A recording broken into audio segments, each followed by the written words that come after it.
Saturday, August 3rd, 2013. 1 ounce of silver is $20. 1 Bitcoin is $104. Peace News Now is brought to you by friends of WeUseCoins.com and by you, the listener. In the past week, law enforcers have arrested and issued tickets to over 120 people for singing without a permit inside the Wisconsin Capitol. The disobedient singers have returned each day to sing songs making fun of Republicans and the governor. A conservative group has sought and obtained the government's permission to sing inside, but other singers argue they don't need a permit to exercise their free speech rights. The First Amendment to the Constitution supposedly guarantees, quote, the right of the people peaceably to assemble and to petition the government for a redress of grievances. Somebody might want to inform the law enforcers. This next story brought to you by blockchain.info. Store your bitcoins in the free and secure online wallet at blockchain.info. A Wisconsin animal shelter took in a baby deer who lost his mother. Giggles, named for the laughing sound he made, was happy, healthy, and friendly. After being nursed back to full health, he was scheduled to be released to a wildlife reserve, but instead, just 1 day before returning to the wild, a SWAT team of armed bureaucrats raided the animal shelter with guns drawn. Sheriffs, along with agents of the Department of Natural Resources, busted in, shooting, and the baby deer left in a body bag. When the shelter asked why the police couldn't simply call the shelter on the phone, they actually replied that they don't ask people to voluntarily give them what they want, comparing the shelter raid to a drug bust. Similar to a drug bust, the police were tipped off about the baby deer from an anonymous tip. Speaking of charity, a recent poll shows that more than half of all Bitcoin transactions so far have been donations. Learn about Bitcoin at WeUseCoins.com. The militarization of police has escalated measurably in recent years. The Concord Police Department in New Hampshire, like many police departments across the country, is attempting to purchase a tank using free money from the Department of Homeland Security. They made national headlines, however, when it was discovered that in their application, they planned to use the tank to combat, quote, daily challenges from members of the nonviolent group the Free State Project. The Free State Project is a New Hampshire-based nonprofit organization with the sole mission of attracting 20,000 pro-freedom people to the Granite State. Their website specifically states, quote, anyone who promotes violence, racial hatred, or bigotry is not welcome. To discriminate against Free Staters for their pro-liberty, pro-peace, small government ideological beliefs,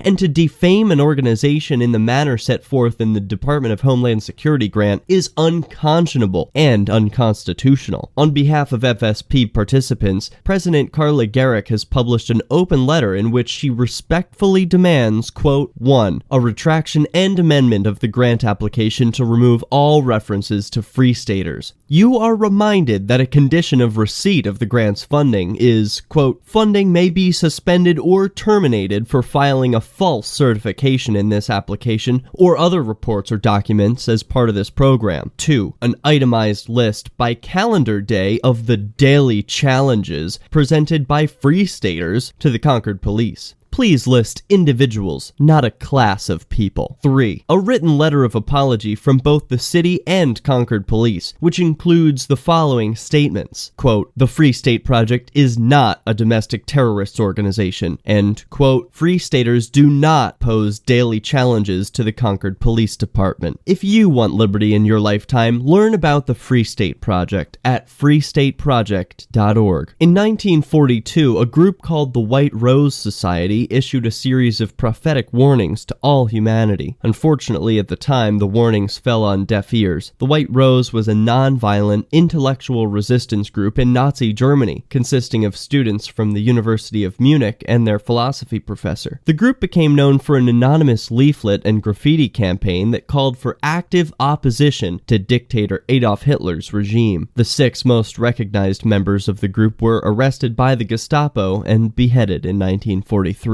Today, the members of the White Rose are honored as heroes. All that is necessary for evil to triumph is for good men to do nothing. Don't just sit there. Do something to spread peace today. The future depends on it. Peace News Now is brought to you by friends of WeUseCoins.com and by listeners like you. Share this episode, catch us on the next news network, and send some Bitcoin to peacenewsnow.com/donate. I'm Derek J. Peace is the way.